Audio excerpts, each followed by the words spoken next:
తెలుగువారి #1 choice Telugu matrimony.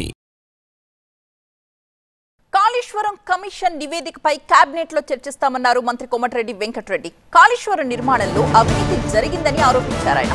స్థానిక సంస్థల ఎన్నికలలోపు చీలిపోతుందన్నారు. బీసీ రిజర్వేషన్స్ కోసం కవిత ధర్నా చేయడం ఒక పెద్ద జోక్ అన్నారు మంత్రి కోమటిరెడ్డి. బనకచెర్లపై ఏపీ మంత్రి లోకేష్ అవగాహన లేకుండా మాట్లాడారన్నారు. బనకచెర్లను అడ్డుకుని తీరుతామన్నారు. దీనిపై మరింత సమాచారం మా సీనియర్ కరెస్పాండెంట్ రేవన్ అందిస్తారు.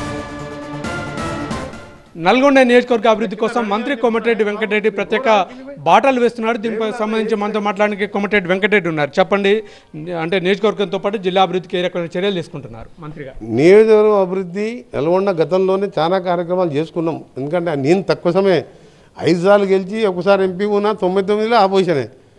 ఒక 2009 రూలింగ్ పార్టీలో ఉన్న 50 సబ్స్టేషన్ కట్టుకున్నా, 10 రోడ్ వేసుకున్నా, సొరంగం మొదలుపెట్టించిన, బ్రాహ్మణవేలను మొదలుపెట్టించిన. గొడవని ఎట్లా వస్తారు బీఆర్ఎస్ గొడవని? ఇక అది పొయ్యే పార్టీ కదా, మునిపోయే దాని గురించి మాట్లాడని చెప్పి ఉంటుందంట ఆ పార్టీ. 16 సీట్లలో ఒకటే సీట్లలో 2 సీట్లలో డిబేట్ వచ్చింది. బీజేపీ వాళ్ళకు కుమ్మకైంది కాబట్టి ఈయన ఓట్లు ఆయన ట్రాన్స్ఫర్ చేసుకొని పోయింది కాబట్టి అగ్రిమెంట్ అయింది. ఒక్క సీటు 10 ఏళ్ళు అధికారం ఉండి ఇంత చేసినా అంత చేసినా చెప్పుకున్నాను. ఒక్క పార్లమెంట్ గెలవలే. 9 3వ స్థానం, 7 2వ స్థానం. ఒక ఇల్లు కట్టలే, సన్నబియ్యం ఇవ్వలే, ఒక కరెంటు ఉచితంగా ఇవ్వలే. ఆ పార్టీ అవసరమా అని ప్రజలు అనుకుంటున్నాను. నేనేమనుకుంటున్నా అంటే ఆ పార్టీ ఉండదు. బీసీ రిజర్వేషన్ల పేరుతోటి కాంగ్రెస్ పార్టీ మోసం చేసింది అని కవిత దీక్ష చేయబోతుంది. కవిత వైఖరిని ఎట్లా వస్తుంది? అదొక పెద్ద జోకు. కవిత దీక్ష అనేది జోక్. అది అప్పుడు కూడా వెనకట గిట్టే మేము బతుకమ్మ అనుకుని అందరం ఏమనుకున్నాం, అమ్మో బతుకమ్మ ఇంత ప్రేమ ఉందా, పాటలు పాడుతుంది అని అనుకున్నాం. తర్వాత బతుకమ్మ లోపల పూలనికి ఏముందో మీకు తెలిసిపోయింది. ఇలా బీసీలకు 10 ఏళ్ళు ఉన్నప్పుడు నాయన మరి బీసీలకు ఇది మొదటి టర్మ్లో బీసీలకు మహిళా మంత్రి లేదు, ఒక మహిళకు మంత్రి ఎందుకు అడగలే వాళ్ళు ఆయనని? అప్పుడు బీసీల గురించి ఎందుకు ఆర్డినెన్స్ తీసుకురాలే? ఇలా మా రాహుల్ గాంధీ మాట మేరకు రాజీవ్ గాంధీ, మా ముఖ్యమంత్రి రేవంత్ రెడ్డి గారు, మీ ఎమ్మెల్యేలం, మినిస్టర్లం, క్యాబినెట్లో ఏకసభ కమిషన్ వేసి పగడిబందీగా ఈరోజు బీసీ రిజర్వేషన్ ఇస్తున్నాం. ఖచ్చితంగా సాధిస్తాం. రేపు జంతర్ మంత్ 6వ తారీఖు ధర్నా ఉంది. రేపు ఉదయం అందరం పోతున్నాం. కేంద్రమే దిగి వచ్చి మోడీనే కులగానని ఒప్పుకున్నాడు. ఎవరు ఆపలేరు దీన్ని. ఈమె దీక్షకు సంబంధం లేనే లేదు.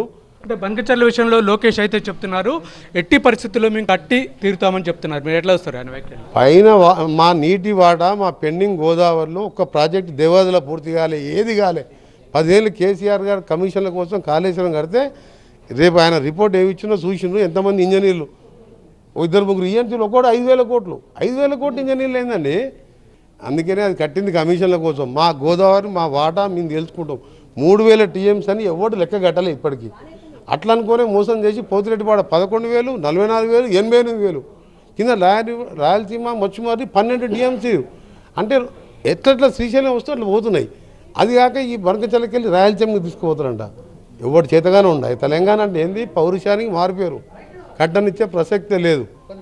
శ్రీశైలంలో కూడా అవసరం ఉంటే పోతిరెడ్డిపాడకైనా అడ్డం పడతాం, బనకచెర్లకు అడ్డం పడతాం. కేంద్రమే చెప్పిందండి. మా అనిల్ కుమార్ యాదవ్ క్వశ్చన్ అడిగితే రాజ్యసభలో దాని ప్రతిపాదన తిరస్కరించినాము అని ఇచ్చిన. నా కారులో ఉన్నది, నీకు ఆన్సర్ ఇస్తా, జలశక్తి మినిస్టర్ ఆన్సర్ ఇస్తా, మీరు చూసుకోండి. కేంద్రం ఎట్టి పనులు ఒప్పుకున్నా కేంద్రంతో కూడా పోరాడతాం. ఆ స్థానిక ఎన్నికల్లోపే బీఆర్ఎస్ చీలికలుగా మారుతుందన్న జోస్యం కూడా చెప్తున్నారు. ఏది ఏమైనప్పుడు కూడా ప్రజాపాలన విషయంలో కాంగ్రెస్ పార్టీ మళ్ళీ స్థానిక సంస్థల ఎన్నికల్లో అంటే విజయం సాధిస్తుందని చెప్తున్నారు. బీసీ రిజర్వేషన్లపై కవిత వైఖరి మాత్రం పెద్ద జోక్గా ఉందని చెప్పి కోమటిరెడ్డి వెంకటరెడ్డి చెప్తున్నారు. Camera person కుశల్తో Revan, TV9, Nalgonda. తెలుగువారి #1 చాయిస్ తెలుగు మ్యాట్రిమోనీ.